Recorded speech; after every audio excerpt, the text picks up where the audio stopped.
بسم الله الرحمن الرحیم نحمده ونصلي على رسوله الكریم وبعد. وټول افغانستان مسلمان ملت ته د دغه درنو فتحو مبارکي وایو، خصوصا د کابل ښاریانو او اوسېدونکو ته، او ورپسې خپلو مجاهدینو ته دا توصیه او وړاندیز کوو چې موږ تاسو دغه حال ته ورسېدو چې هغه هېڅ توقع د دې نه کېده چې په دغه رقم به موږ په افغانستان کې کامیابه کېږو، خو دا د الله پاک نصرت او مدد و چې الله پاک دغسې فتوحات او دغسې کامیابیانې چې په دنیا کې یو مثل نشته، نن ورځ زموږ تاسې پر لاس باندې راوستلې. نو موږ تاسې باید د الله پاک شکر وایو،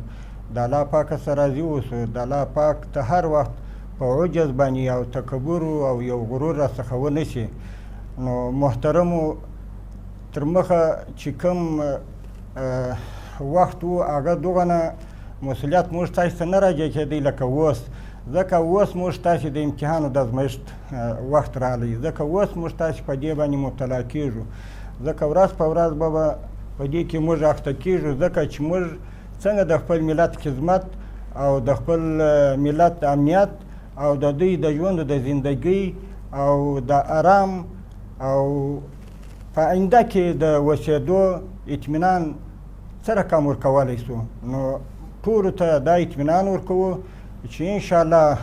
په دې باندې چې لکه څنګه چې موږ ته الله پاک داسې غټ فتوحات را په نصیب کړه، نو د آینده دپاره هم